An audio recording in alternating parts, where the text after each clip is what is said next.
The Harborview restaurant, Boston's most exclusive dining establishment, suddenly felt suffocatingly small despite its soaring ceilings and panoramic harbor views. I wanted to disappear into the Persian carpet beneath my feet. I had known this dinner would be difficult. Family gatherings always were. But I had convinced myself that tonight would be different. Grandfather's 80th birthday. Surely they could put aside their casual cruelty for one evening. How foolish I had been. My mind drifted back 20 years to the day the Harrisons adopted me. I was 8 years old, freshly orphaned after my biological parents died in a highway collision outside Providence. The social worker had smiled so brightly when she told me a wealthy family wanted to give me a home. Patricia and Richard Harrison seemed kind enough at first. Their son, Daniel, was 12, already confident and commanding. Baby Lauren was just 3, a chubby toddler who grabbed at my hair with sticky fingers. The first few months were confusing. I had my own bedroom, new clothes, good food, but there was always something off. Daniel would introduce me to his friends as the charity case my mom took in. Patricia would correct people who called me her daughter, saying, "Well, actually, she's adopted." Richard barely acknowledged my existence except to remind me how grateful I should be. By the time I turned 13, the exclusions had become routine. Family photos where I stood slightly apart from the group. Birthday parties where my gifts were noticeably smaller and cheaper. Richard and Patricia paid for Daniel to attend an elite private high school. I went to the regular public school. When Daniel graduated from Yale, the celebration lasted a week. When I graduated from state college, working 3 jobs to pay my own tuition because Richard refused to help, my parents arrived 40 minutes late to the ceremony and left before the reception. I became a social worker. It felt right, helping kids in foster care navigate the system I had escaped. The Harrisons were horrified. Patricia actually said, "After everything we gave you, you choose to work with those people." Those people. As if I hadn't been one of them. Daniel, meanwhile, had glided into a vice president position at Harrison Properties, the commercial real estate empire grandfather William had built from nothing over 50 years.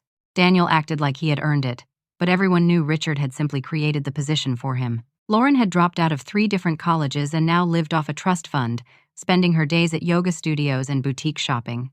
I assumed he, like the rest of them, had never truly accepted me. "Daniel," grandfather said, his voice controlled but hard. "Apologize to your sister." My heart leaped with desperate hope. Maybe he did care. Maybe after all these years, someone in this family would finally stand up for me. Daniel laughed. Actually laughed. He set down his champagne flute with a sharp click against the table. "Why should I apologize for the truth? She's not really family. She doesn't have Harrison blood. We all know the adoption was Mom's charity project that you never approved of anyway, Grandpa." The silence that followed was absolute. I could hear my own heartbeat pounding in my ears. A waiter passed by our private room and quickly reversed direction, sensing the tension. I looked at Grandfather William, waiting for him to confirm Daniel's statement, to finally say out loud what I had always suspected, that he had never wanted me in this family. Grandfather William stood slowly, his tall frame still imposing despite his 80 years. His face was stern, his jaw set. My stomach dropped. "You're absolutely right, Daniel," he said. I felt the ground fall away beneath me. This was it, the final confirmation that I had never belonged, would never belong.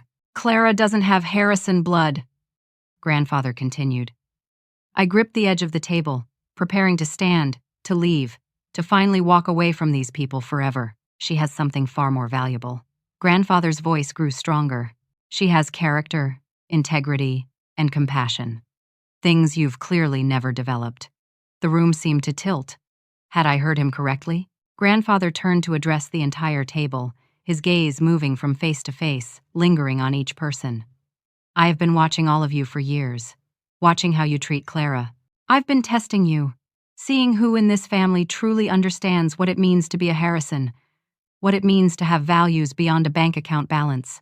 Patricia's face had gone pale. Richard shifted uncomfortably in his seat.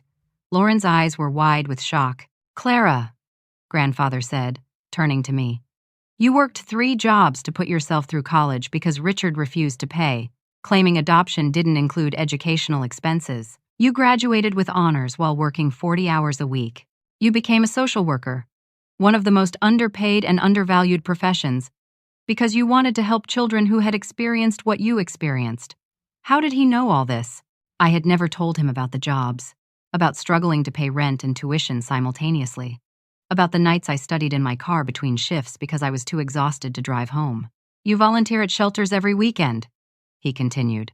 You spent your last birthday serving meals at the homeless shelter on Tremont Street instead of celebrating. You sent your mother $2,000 last year when she mentioned being stressed about some bills, money you had been saving for months for a vacation you desperately needed. Patricia's eyes dropped to her plate. She had never acknowledged that money, had never even thanked me. I had told myself it didn't matter, that helping her was enough. Meanwhile, grandfather's voice grew colder as he turned to Daniel. You have been coasting on the family name for a decade. Your business decisions at Harrison Properties have been mediocre at best. You live in a penthouse apartment that the company pays for. You drive a car that the company leases. You take vacations that the company funds. You have contributed almost nothing of value. Daniel's face flushed deep red. That's not fair. I work 60 hours a week. You sit in an office 60 hours a week, grandfather corrected. There's a difference. And Lauren, he looked at my sister, who had started crying. You've dropped out of Boston University, Northeastern, and Suffolk. You've never held a job for longer than 3 weeks. You spend $40,000 a year from your trust fund on clothes and spa treatments. I have anxiety, Lauren whispered. And you've never sought treatment, despite having the best health insurance money can buy, grandfather replied. Clara suggested a therapist to you 2 years ago. You laughed at her. I remembered that conversation. Lauren had been complaining about feeling lost and purposeless. I had gently mentioned that therapy had helped me process the trauma of losing my parents. Lauren had rolled her eyes and said, I don't need to pay someone to tell me my problems. I just need a vacation. Grandfather reached into his jacket pocket and pulled out a thick envelope. The ivory paper looked expensive, official. I've made a decision about my estate. I had planned to announce it tonight, after dessert, as part of my birthday celebration. This letter contains my final wishes regarding the distribution of my assets and the future leadership of Harrison Properties. Daniel leaned forward, his earlier anger replaced by obvious interest. Harrison Properties was worth over $200 million. The company owned commercial real estate throughout New England, office buildings, shopping centers, industrial parks. However, grandfather continued, the events of this evening have simply confirmed that I made the correct choice. What choice? Richard asked, his voice tight. You'll all find out after dessert, grandfather said, returning the envelope to his pocket. But know this, I have spent the past 5 years carefully observing each of you. I've had private investigators compile reports. I've reviewed every business decision, every financial transaction, every choice you've made. Daniel's confident expression flickered. Just for a moment, but I saw it. Fear, whatever is in that envelope, grandfather said, represents my final judgment on who in this family deserves to carry on the Harrison legacy. He sat down slowly, his message delivered. The waiter approached timidly to take our dinner orders. I couldn't have told you what I ordered. My mind was spinning. Grandfather had defended me. After 20 years of distance and formality, he had publicly supported me. But the envelope terrified me. I didn't want money or property or any part of Harrison Properties. I just wanted to be seen as human, as worthy of basic respect. Daniel pulled out his phone under the table. I saw his fingers moving rapidly across the screen, his face intense with concentration. Grandfather noticed too. His eyes narrowed. Daniel, who are you texting? No one. Just checking a work email, Daniel said. Too quickly. At 8:30 on Saturday night, during my birthday dinner? Daniel put the phone away, but his jaw was clenched, a muscle twitching in his cheek. The tension at the table was suffocating. Aunt Diane, Richard's sister, tried to start a conversation about the weather. No one responded. Cousin Marcus stared at his water glass. Uncle Thomas cleared his throat repeatedly but said nothing. I realized then that they had all been complicit. All these years, they had watched me be excluded, diminished, insulted, and none of them had ever said a word in my defense. The appetizers arrived, but I couldn't eat. My stomach was twisted in knots. Around the table, people made awkward attempts at normal conversation that died quickly. The silence between these attempts felt loaded, dangerous. Daniel kept glancing at his phone. Grandfather kept watching Daniel. Richard and Patricia exchanged worried looks. Lauren wiped tears from her face with her napkin, her mascara leaving dark smudges. When I excused myself to use the restroom, I practically ran from the table. In the bathroom, I gripped the marble sink and stared at my reflection. My face was blotchy from suppressed crying. My hands were shaking. The door opened behind me. Lauren walked in, her eyes red and swollen. "Clara," she said, her voice breaking. I didn't want to hear it. Whatever excuse or justification she planned to offer, I didn't want it. But Lauren surprised me. She leaned against the wall and slid down to sit on the floor, not caring that her expensive dress dragged on the tile. "I'm so jealous of you," she whispered. I turned to stare at her. "What? You actually did something with your life. You have a purpose. You help people. You matter." Lauren looked up at me, her face crumpling. "I'm 25 years old and I have nothing. No degree, no job, no purpose. I wake up every day and think about how worthless I am. Despite everything, I felt a pang of sympathy. I had always known Lauren was unhappy, but I hadn't realized how deeply Daniel's the same." She continued. "He acts confident, but he's terrified that he's useless. That without the family name and money, he would be nobody. That's why he treats you the way he does. You make him look bad just by existing. You worked for everything you have. We were given everything and did nothing with it." I slowly sat down on the floor next to her, not caring about my own dress. "Lauren, you could still do something. Go back to school. Find work you care about. It's not too late." She shook her head. "Daniel will never forgive you if grandfather gives you anything. Has been counting on inheriting control of the company since he was 18. If that envelope says anything different, hell make your life hell. Hes vindictive, Clara. You don't know how vindictive. I don't want the company," I said firmly. "I never wanted any of this." "It might not matter what you want," Lauren said. She stood up, smoothing her dress. "Just be careful, please." She left the bathroom, leaving me sitting on the cold tile floor of the most expensive restaurant in Boston, more confused and frightened than I had been an hour ago. When I returned to the table, Daniel was on his phone again, speaking in a low, urgent voice. He hung up the moment he saw me, but not before I heard him say, "Just find out what you can." Grandfather's expression was thunderous. "Daniel, I asked you a question before Clara left the table. Who were you calling?" "It's just business, Grandpa. Nothing important. Nothing important," Grandfather repeated slowly. "You're conducting business during my 80th birthday dinner. Business so urgent it can't wait 2 hours." Daniel set his jaw stubbornly and said nothing. Richard tried to intervene. "Dad, let's just enjoy the meal. Whatever you want to discuss, we can talk about it after dessert like you planned." "Can we?" Grandfather asked, "because I'm beginning to wonder if I should move up my announcement. The behavior at this table tonight has been enlightening." Patricia reached across the table toward me, a desperate gesture. "Clara, honey, I'm sorry about earlier. Daniel was just joking. You know how he is." I looked at her directly. "No, Mom, he wasn't joking. And you know it." "You laughed." Her hand retreated. She had no response to that. The main courses arrived. The food was exquisite, perfectly prepared, artfully presented. I tasted nothing. I mechanically cut my halibut into pieces and moved them around my plate. Across from me, Daniel ate aggressively, his knife scraping his plate with jarring sounds. He kept looking at me with an expression I couldn't quite read. Anger, certainly, but also something else. Fear? Calculation? Aunt Diane leaned toward her husband and whispered something. I caught the words "always knew she was" before Uncle Thomas shushed her, but the damage was done. I had heard enough. Cousin Marcus, who had always been kind to me in a distant way, caught my eye and gave me a small, sad smile. But he said nothing, didn't stand up for me, didn't tell his mother to stop gossiping, just smiled and looked away. That might have hurt worse than Daniel's cruelty, the passive witnesses to my exclusion. Too comfortable to risk speaking up. The meal dragged on for another 45 minutes. Every minute felt like an hour. Conversation lurched forward in fits and starts.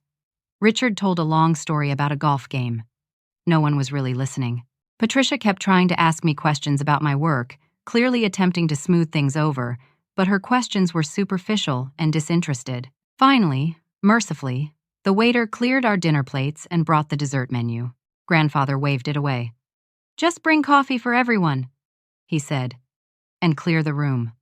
I need to speak to my family privately." The waitstaff quickly complied, bringing coffee service and then disappearing, closing the door to our private dining room behind them. Grandfather reached into his jacket and pulled out the envelope again. My heart started pounding so hard I thought everyone could hear it.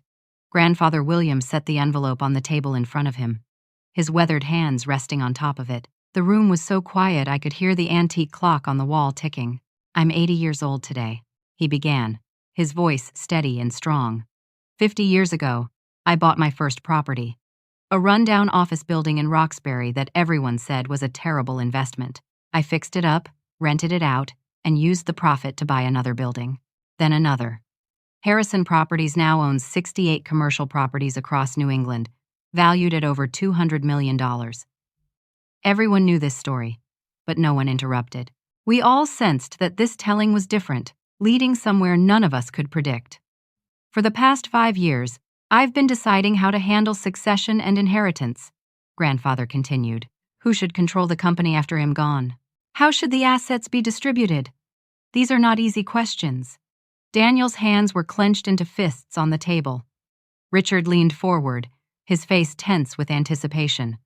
"I had planned," Grandfather said, emphasizing the past tense, "to split operational control of the company between my son Richard and my grandson Daniel. Richard would handle the financial side, Daniel the acquisitions and development side. Together, they would continue building what I started." Daniel's face flooded with relief and triumph. He actually smirked at me, a cruel twist of his lips that said everything. "I won. You lose. You never belonged." Grandfather's next words shattered that expression. "Had planned." Past tense. Daniel's smirk vanished. Grandfather opened the envelope and pulled out a thick stack of legal documents. 2 years ago, I hired a private investigation firm. I wanted to truly understand who my family had become. What you did when you thought no one was watching. How you treated people with less power than you. Whether any of you had the character to be trusted with the legacy I've built. He spread several documents across the table. "Clara, I had you investigated. I know about every volunteer shift you've worked. Every donation you've made to charity despite barely being able to pay your own rent. Every time you helped a struggling family through your social work without being asked. Every act of kindness you thought no one noticed." My face burned with embarrassment. The idea of being investigated, watched, felt invasive, even if the intent had been good. "I also had Daniel investigated," Grandfather said, his tone hardening. Daniel went very still. "For the past 3 years, you've been embezzling from Harrison Properties," Grandfather stated flatly. The room erupted. Richard jumped to his feet. Patricia gasped. Lauren's coffee cup clattered against its saucer. "That's a lie," Daniel shouted, standing so abruptly his chair tipped backward and crashed to the floor. Grandfather remained seated, calm. He pushed a manila folder across the table toward Richard. "Look for yourself." Richard's hands shook as he opened the folder. His face went from red to white in seconds. Patricia leaned over to read, her hand covering her mouth. "Fake vendor contracts," Grandfather explained, his voice clinical now. "You created shell companies with names similar to our real vendors. Submitted invoices for services never rendered or materials never delivered. The accounting department paid the invoices, money went to accounts you controlled, and you pocketed the difference. Nearly $2 million over 3 years.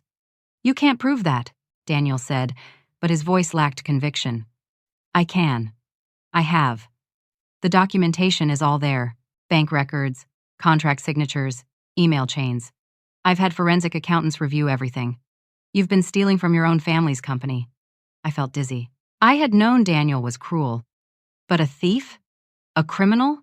Richard was still staring at the documents, his face gray. "Dad, I can explain. Can you?"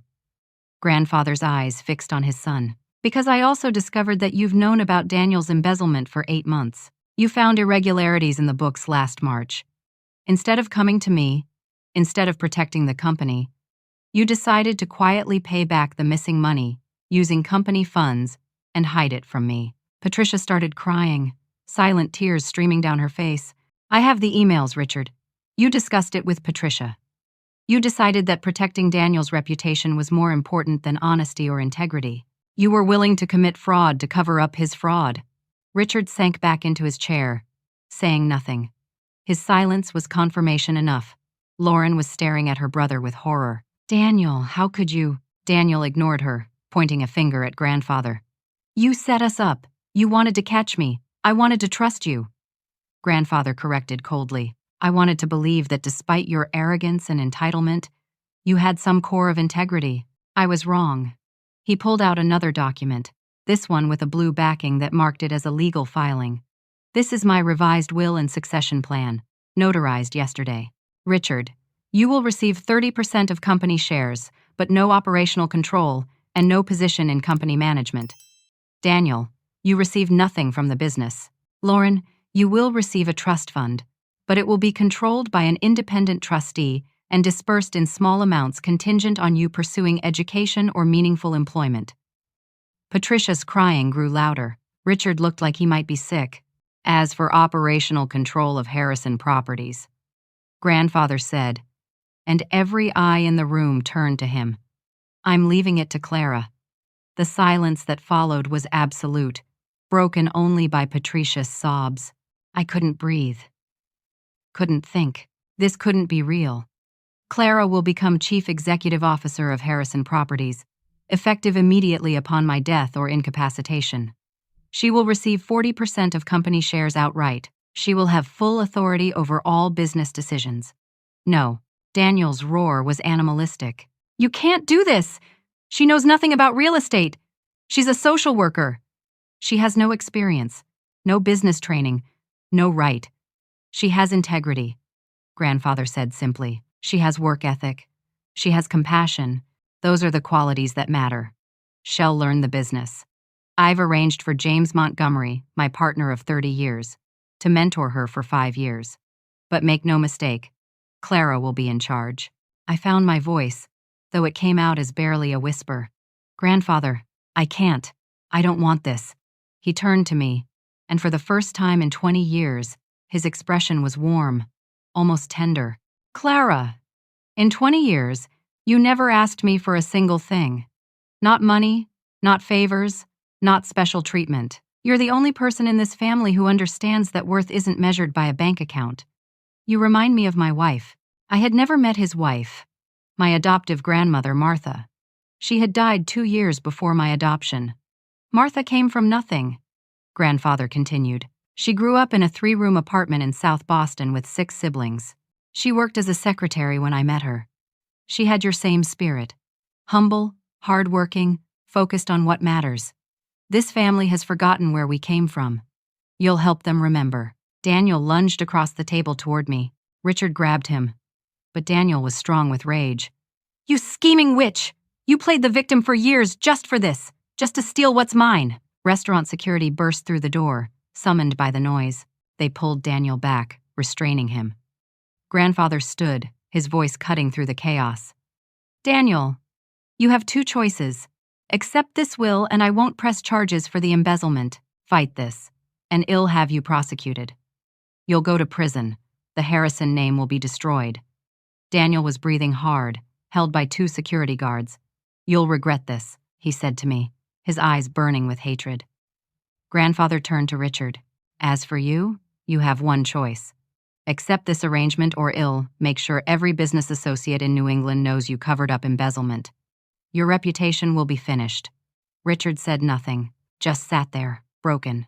Patricia reached toward me again, her face desperate. Clara, please, tell him you don't want this. Tell him to reconsider. I looked at her, this woman who had never really been my mother, who had stood by for 20 years and watched me be diminished and excluded. I didn't ask for this, Mom. I never wanted any of it. But I'm not going to refuse it just to make you feel better. Grandfather nodded approvingly. This meeting is over.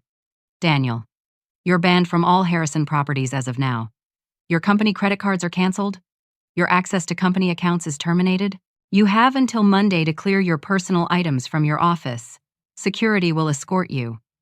As the guards walked Daniel toward the door, He turned back to look at me one last time. The hatred in his eyes was pure and absolute. This isn't over.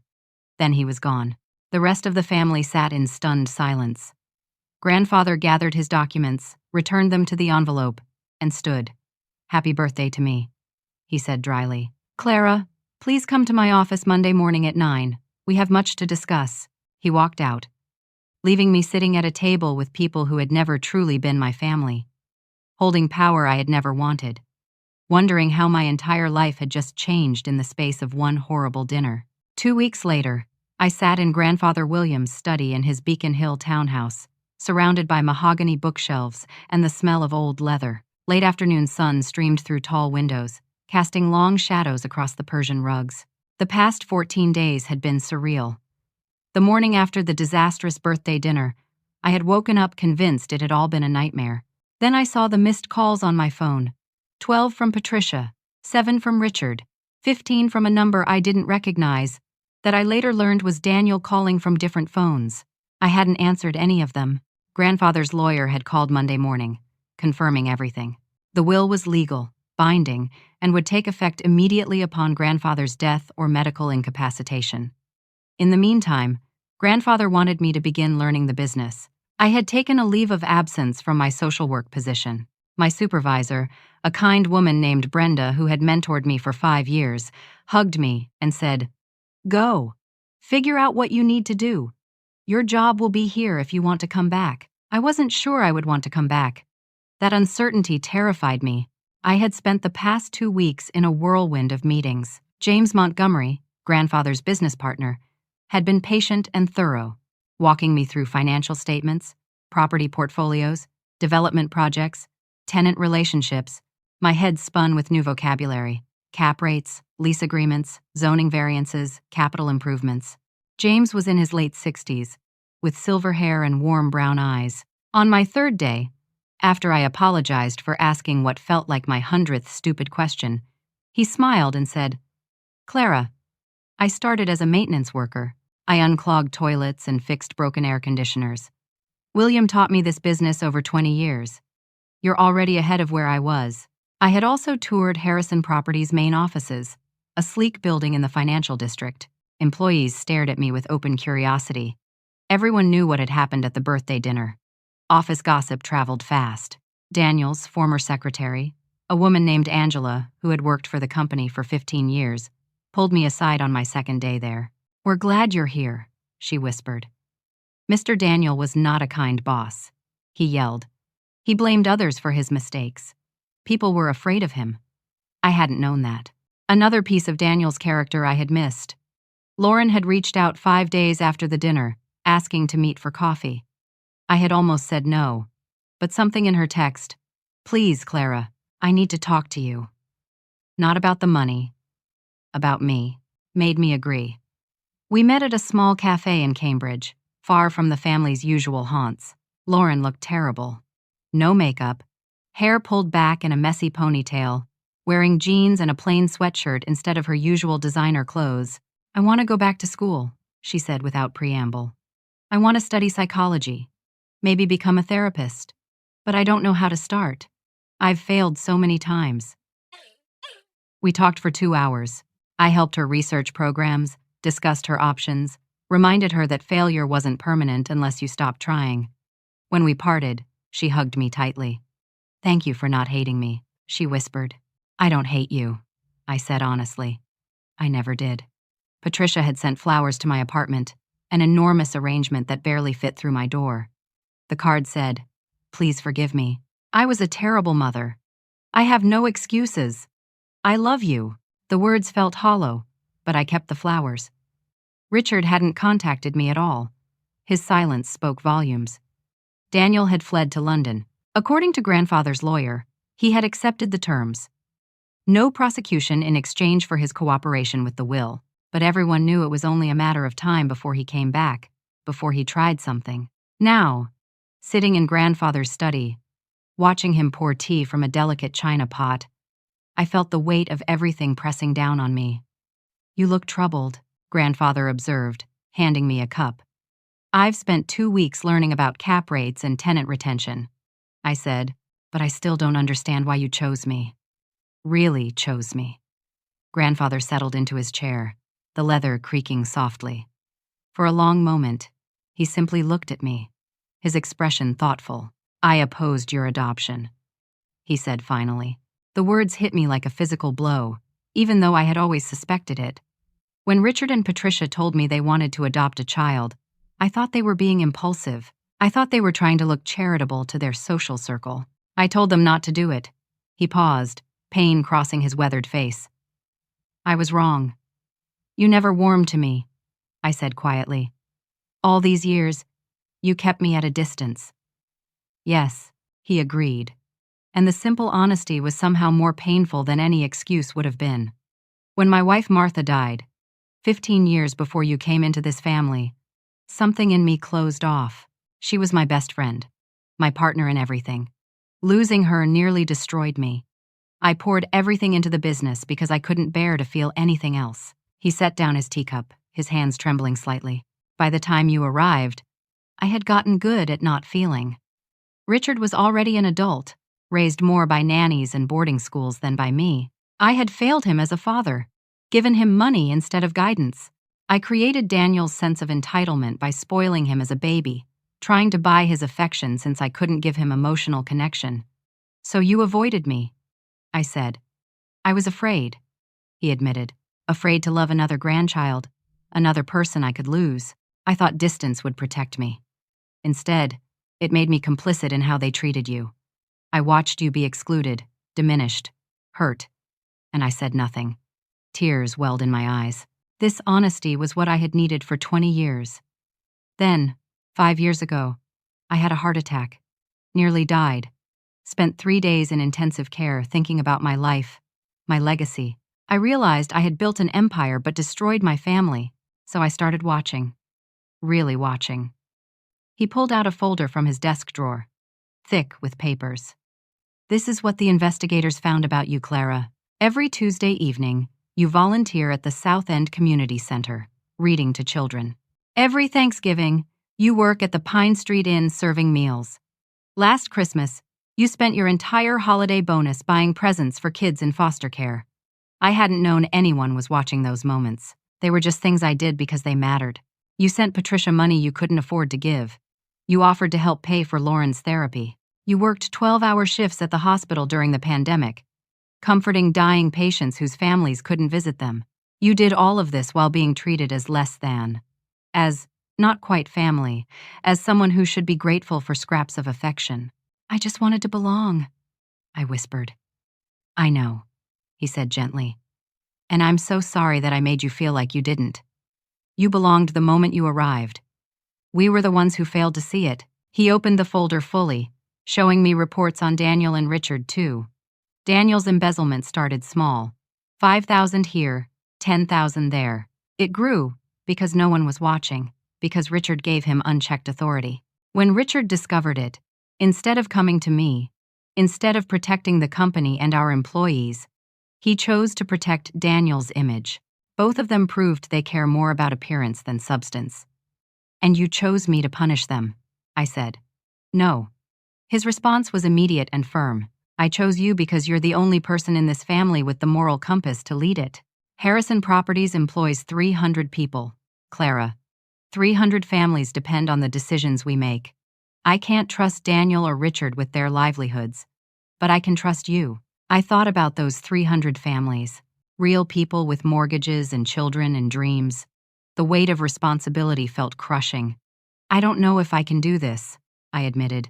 You can, he said with certainty. Not because you know about real estate, but because you know about people. Because you understand that business isn't just about profit margins. It's about human dignity. He pulled out one more document. This is Daniel's business plan, the one he was preparing to present to the board if he had gained control.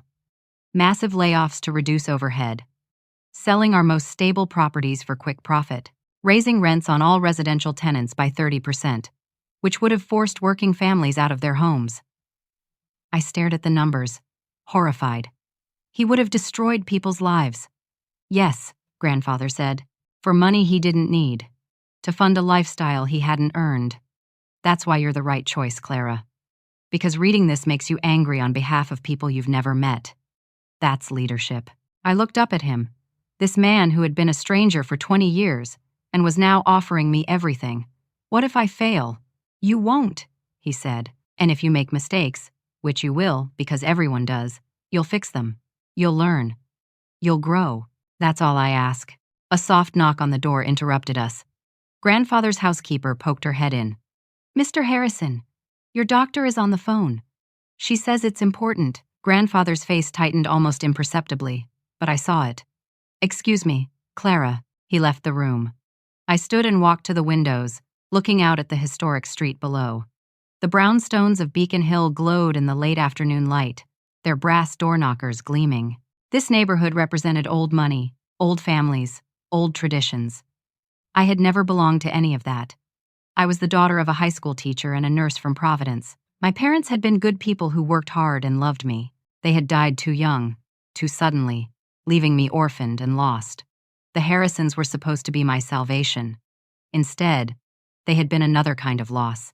But maybe, just maybe, I could transform that loss into something meaningful. Grandfather returned, his face calm, but I sensed something underneath. Clara, whatever you decide about the company, the inheritance is yours. If you don't want to run Harrison Properties, you can sell your shares. You can hire someone else to be CEO. The choice is truly yours. I won't force this on you. Can I have until the end of the week to decide? I asked. Take as long as you need, he said. But know this. I believe in you. Perhaps more than I've believed in anyone in a very long time. As I left his townhouse and walked toward the subway, my phone buzzed. A text from Patricia. Can we talk? Please. I stared at the message for a long moment, then typed back. Friday. Coffee. Just you and me. It was time to start rebuilding what had been broken. Even if the foundation had always been cracked, Friday arrived gray and drizzly, typical Boston November weather. I met Patricia at a quiet cafe in Brookline, far from anywhere we might run into family, friends, or business associates. She arrived early, already seated at a corner table when I walked in. She looked smaller than I remembered, her designer clothes perfectly pressed, but her face showing new lines I hadn't noticed before. Thank you for coming, she said as I sat down. We ordered coffee in silence. The cafe hummed with low conversation around us, students studying at nearby tables, a couple sharing a pastry by the window. I've been in therapy, Patricia said abruptly. 3 sessions so far. My therapist asked me to write down every time I failed you as a mother. I filled 11 pages. I didn't know what to say to that. Page 1 was the day we brought you home, she continued, her voice shaking. You were so small, so scared. You asked if you could keep your old teddy bear, the one from your biological parents. I said yes, but I put it in the attic after a week because I wanted you to bond with the new things we bought you. You cried yourself to sleep for a month. I had forgotten about that bear. The memory surfaced now, painful and sharp. Mr. Buttons, a brown bear with one eye missing. My father had given it to me for my 5th birthday. I was insecure, Patricia said.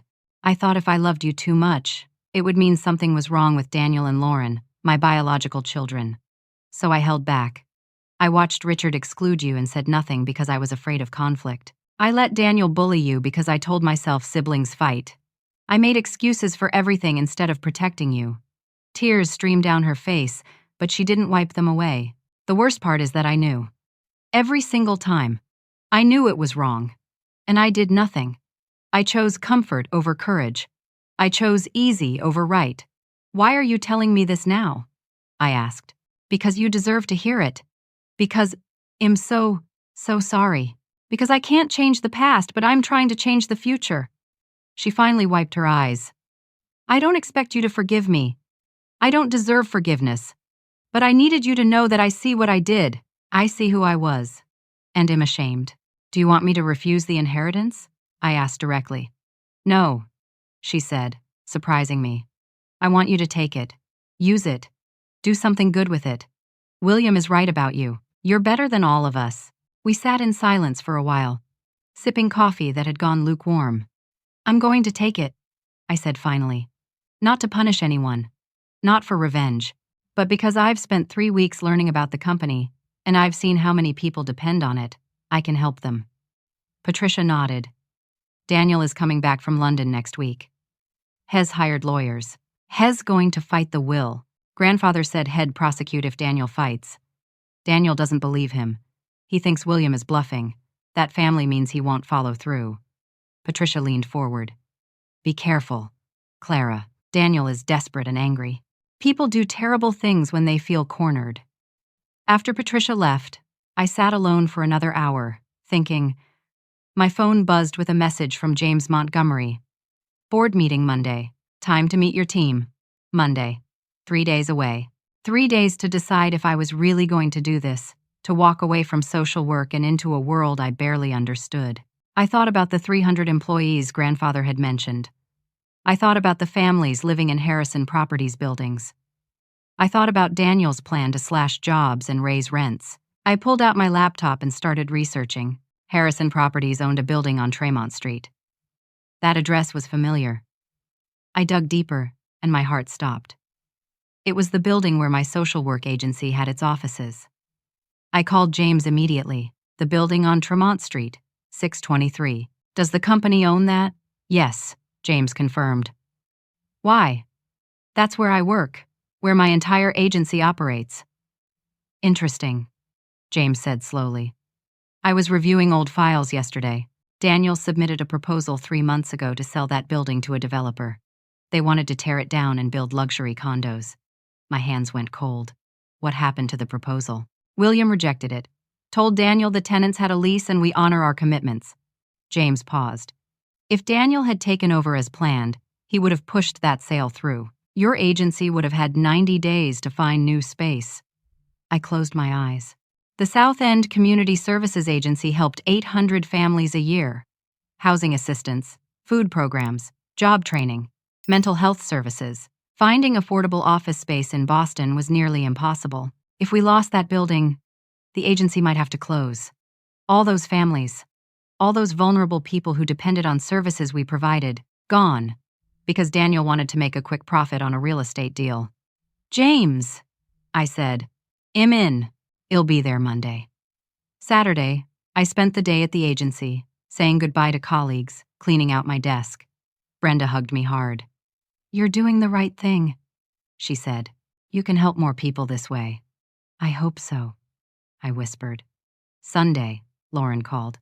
I'm enrolled at Bunker Hill Community College, starting in January.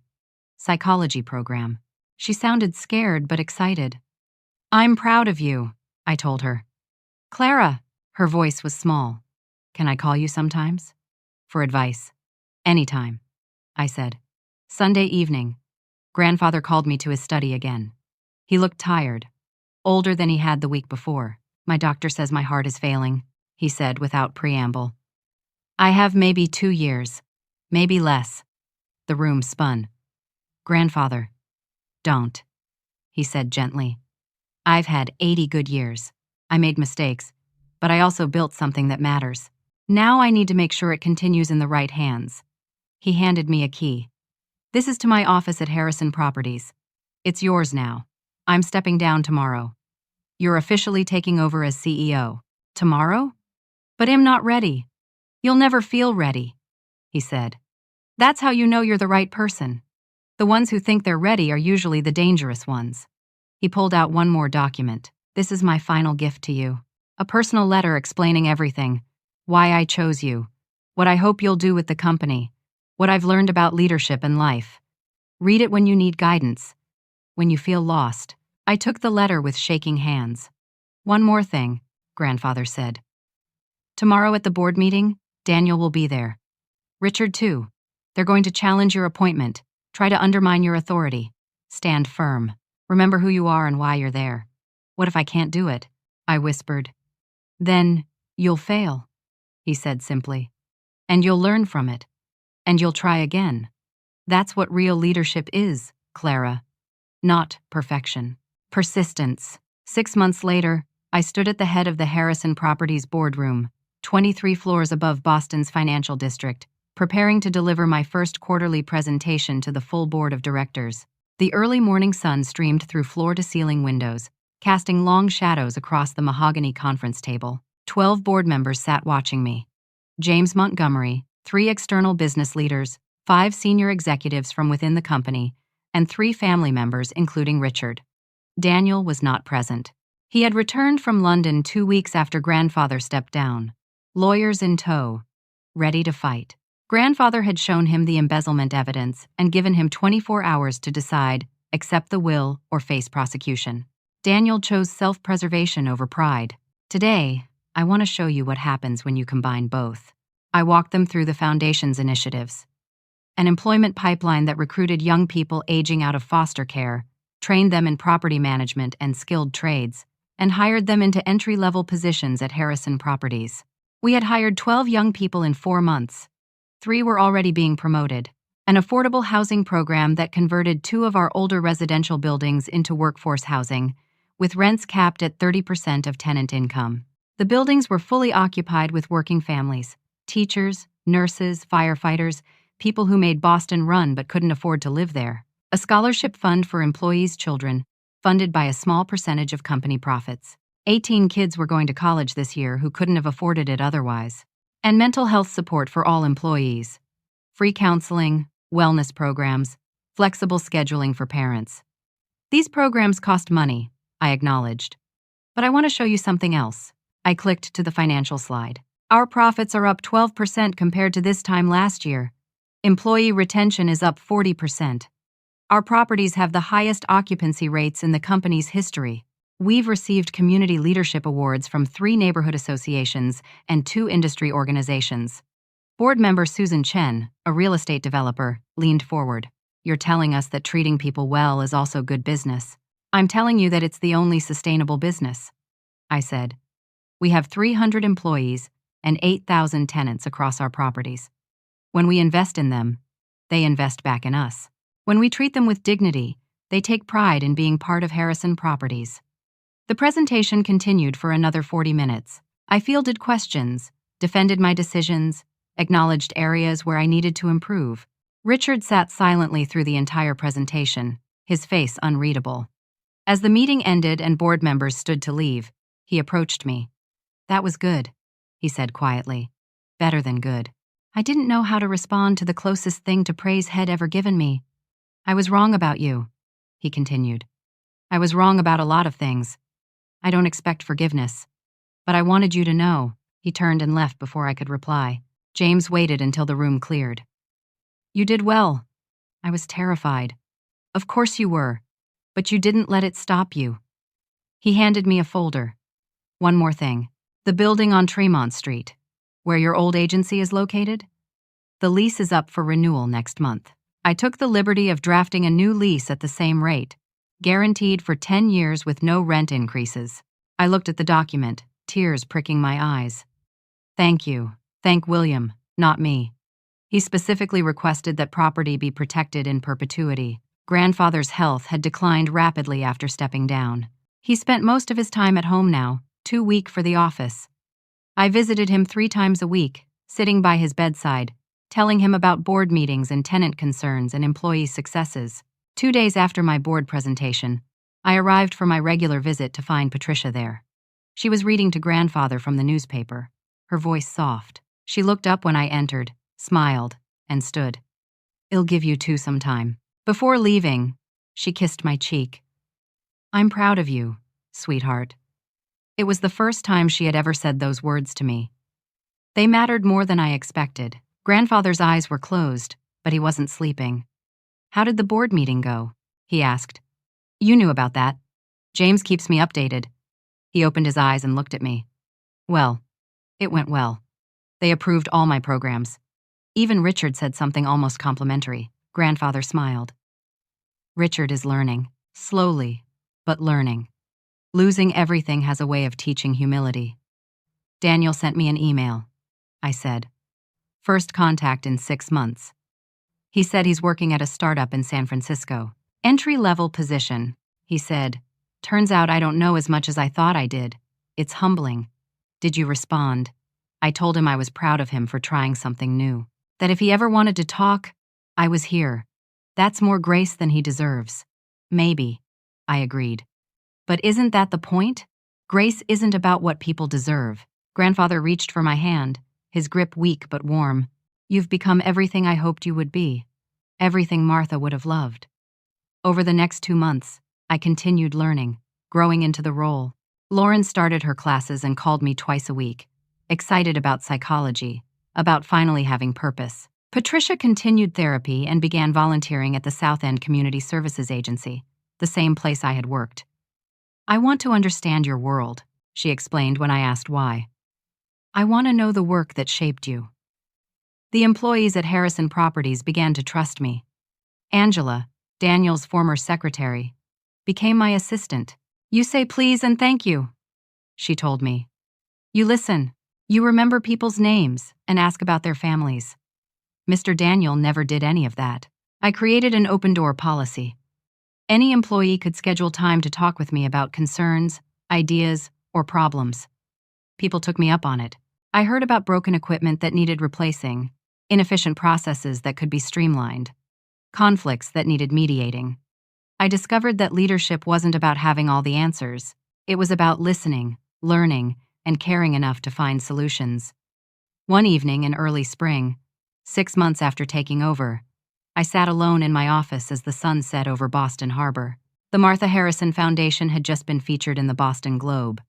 The article called it a revolutionary approach to corporate social responsibility. My phone rang, grandfather's number, but it was Patricia's voice. "Clara, you need to come. It's time." I arrived at grandfather's townhouse 20 minutes later. The hospice nurse met me at the door, her expression kind but professional. "Has been asking for you." Grandfather was in his bedroom, propped up on pillows, Patricia and Lauren on either side of the bed. Richard stood by the window, his face drawn. "Clara," grandfather whispered. "Come here." I sat on the edge of his bed, taking his hand. "I want you to know," he said slowly, "each word and effort, that you saved this family, not with money, with grace, with your example of how to live with integrity. You gave me the chance." I said through tears. "I gave you responsibility. You chose what to do with it." He looked around the room at his son, his granddaughters. "All of you. Watch Clara. Learn from her. She knows what matters." He died that night, peacefully, surrounded by family. At his funeral 3 days later, over 500 people attended. Business associates, employees, community leaders, and surprisingly, dozens of former foster children I had worked with over the years, coming to support me. The reading of the will confirmed everything he had told me. I received 40% of the company. The foundation was permanently funded. Everything was as he had planned. But his personal letter, the one he had given me that night in his study, I saved until I was alone in my apartment, a week after the funeral. I opened it with shaking hands. "Dear Clara," it began, "if you're reading this, I'm gone. But I want you to know some things I never said well enough while I was alive. You were never the outsider you felt like. You were always family. We were the ones who failed to see it, to show it, to earn your trust. You deserved so much better than what we gave you. But you took our failures and turned them into strength. You took pain and transformed it into compassion. That's not just remarkable. It's sacred. The company is yours now. But more than that, the choice is yours. Who you want to be, what you want to build, how you want to live. I trust you completely. Not because you're perfect, but because you're real. Thank you for being exactly who you are. Thank you for showing this family what grace looks like. And thank you for giving an old man the gift of watching you become the leader I always hoped someone in this family would be. With love and respect, William." I held the letter to my chest and cried, grieving the relationship we might have had if he had been brave enough to love me sooner. Grateful for the relationship we did have in the end. The next morning, I returned to the office. There was work to do, people depending on me, a company to run with integrity and purpose. James stopped by my office mid-morning. "I've been thinking about the old Thompson warehouse property in Dorchester. It's been vacant for 8 years. What if we converted it into a community center? Job training, childcare, health services, all under one roof." I pulled up the property files. "Let's do it." That's how the work continued, one day at a time, one decision at a time, one person at a time. 3 months after grandfather's death, I hosted a small dinner party at my apartment. still the same modest two-bedroom in Jamaica Plain. I had refused to move into something bigger despite being able to afford it now. This place was home. Patricia brought a photo album she had spent weeks creating. Pictures from my entire time with the family. Starting with that first day when I arrived, a scared 8-year-old with everything I owned in a single suitcase. She had found pictures I didn't know existed, moments she had captured but never shown me. "I'm making up for lost time," she said simply. Lauren was thriving at community college, talking excitedly about her classes, about wanting to work with foster youth like I had. "You inspired me," she said. "I want to help kids like you were." James told stories about grandfather, about the early days of building Harrison Properties, about Martha and her fierce belief in treating people with dignity. Marcus, my cousin who had given me that sad, sympathetic look at the birthday dinner, had become a genuine friend. "I'm sorry I didn't speak up that night," he said during dessert. "I was a coward. You're here now," I replied. "That's what matters." As the evening wound down and people started leaving, I stood at my window looking out at the city lights. Patricia joined me. "What are you thinking about?" she asked. "That night at the restaurant, the birthday dinner. The worst night of my life," Patricia said quietly. "Mine too," I agreed. "And also the best." She looked at me, confused. "Everything cracked open that night," I explained. "All the pretending stopped. The truth came out. It was horrible and painful and humiliating, but it was also necessary. If Daniel hadn't said what he said, if grandfather hadn't finally spoken up, we might have gone on pretending forever. That dinner changed everything." "You're more forgiving than I would be in your position." "I'm not forgiving," I corrected gently. "I'm grateful." That moment of cruelty became a moment of clarity. It forced everyone to see what they had been doing. It gave you the chance to change. It gave me the chance to finally understand my own worth. Patricia hugged me then, tight and long. "I love you," she whispered. "I should have said it every day for 20 years. I'm saying it now. I love you too, Mom." After everyone left, I sat on my couch with a cup of tea, thinking about the journey from that terrible night to this peaceful evening. 6 months that felt like a lifetime. 6 months of transformation, not just for me, but for everyone. I thought about what I had learned, about how worth isn't something you earn from others, it's something you claim for yourself, about how the people who truly see you will see you clearly, without you needing to prove anything, about how sometimes the family you're born into isn't your real family until they choose to become it. I had spent 20 years trying to earn my place in the Harrison family, trying to be good enough, quiet enough, accomplished enough to finally belong. But belonging was never something I needed to earn. I had been worthy all along. They were the ones who needed to change, to grow, to learn how to see me. That restaurant humiliation had been the catalyst. It had forced everything into the light. And in that painful light, transformation became possible.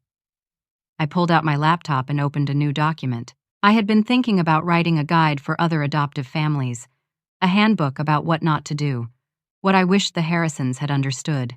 The cursor blinked on the blank page. I began to type. "To families welcoming an adopted child. This child has already lost everything once. They don't need your pity. They need your unconditional love. They don't need to earn their place.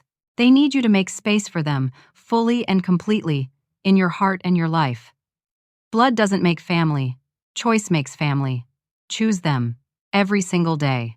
I wrote for 2 hours, pouring out everything I had learned, everything I wished someone had told the Harrisons 20 years ago. When I finally closed the laptop, it was past midnight. I was exhausted but at peace. My phone buzzed. A text from Daniel, all the way in California. "I saw the Globe article about the foundation. You're doing good work.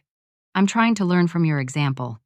Thank you for not giving up on me." I smiled and typed back, "We all deserve second chances, including you," because that was the other truth I had learned. Grace isn't just for the people who deserve it. It's especially for the people who don't. I thought about grandfather's letter, his words about taking pain and transforming it into compassion. That was the real inheritance he had given me. Not money or power, but wisdom. The understanding that our wounds can become our greatest teachers if we let them. I had been wounded by the Harrisons' rejection. I had felt the pain of never quite belonging. of always being slightly outside the circle. But those wounds had taught me empathy. They had shown me how to see other people's pain, how to create space for people who felt excluded, how to build a different kind of family and community. At Harrison Properties, I was building something grandfather would be proud of. A company that valued people as much as profits, that saw employees and tenants as partners rather than resources to be exploited, that understood business success and human dignity weren't opposites but partners. The 300 employees and 8,000 tenants across our properties were flourishing because we treated them with respect. The foster youth we hired were building careers. The working families in our affordable housing were building stable lives. The employees, children on our scholarships were building futures. All because one night, at a birthday dinner, my brother had said I didn't belong. Everyone had laughed. And my grandfather had finally said, "Wait." That one word, "wait," had changed everything. It had asked everyone to pause, to look at what they were doing, to see the cruelty they had normalized. It had given them a chance to change. And they had taken it, slowly, imperfectly, but genuinely. Patricia was becoming the mother she should have been all along. Lauren was finding her purpose. Richard was learning humility. Even Daniel was trying to grow. I stood and walked to my window, looking out at Boston sleeping under a blanket of stars. Somewhere in this city, there were kids in foster care wondering if they would ever have a family. There were workers struggling to afford rent. There were young people aging out of the system with nowhere to go. Tomorrow, I would go back to the office and continue the work of helping them. Not because I was special or extraordinary, but because I had been given resources and chose to use them with compassion. That was the life lesson grandfather had wanted me to learn. The wisdom he had tried to pass on. Your worth isn't determined by who claims you or rejects you. It's not measured by blood or money or anyone's approval. The people who truly see you will see you clearly. And the ones who don't see you? That's their loss, not your failure. But more than that, you have to choose yourself first. You have to know your own worth before anyone else can recognize it. And once you know it, truly know it in your bones, nothing anyone says or does can take it away. I had spent 20 years seeking validation from people determined not to give it. That restaurant humiliation had freed me from that need. It had forced me to find my own voice, my own power, my own peace. And in that freedom, I had found something better than belonging to a family that barely accepted me. I had found belonging to myself. I had found my purpose. I had found my strength. The family that once rejected me was slowly becoming real family. Not because of blood or legal papers, but because they were finally choosing to see me, to value me, to love me. But even if they hadn't changed, I would have been okay. Because I had changed. I had learned that I was enough. Exactly as I was. That was the gift grandfather had given me, wrapped in the painful packaging of that horrible dinner. The gift of knowing my own worth. And that was the gift I would spend the rest of my life giving to others. Helping them see their own worth, their own strength, their own value. One person at a time. One decision at a time. One act of compassion at a time. That was the Harrison legacy now. Not money or property or power, but grace. And it all started with one word, spoken by an old man who finally found the courage to say what needed to be said. Wait. Have you ever been in a situation where someone finally stood up for you when you needed it most? How did that moment change your perspective or your life? I would love to hear your stories in the comments below. Your experience might inspire someone else who's going through something similar right now. If this story touched your heart or reminded you of your own journey, please consider giving it a like. It helps others find these stories when they need them most. And if you believe in the power of grace, second chances, and finding your own worth regardless of what others think, please subscribe to hear more stories about resilience, transformation, and the courage it takes to choose yourself. Finally, if you know someone who needs to hear this message today, someone who's struggling to find their place or know their worth, please share this story with them. Sometimes we all need a reminder that we're enough, exactly as we are. Thank you for taking this journey with me today. Thank you for listening to Clara's story, for witnessing her transformation, for believing that grace and strength can coexist. May you always remember your own worth. May you find the courage to choose yourself, even when others don't choose you. And may you extend that same grace to others who are still learning to see their own value. Until next time, take care of yourselves and each other.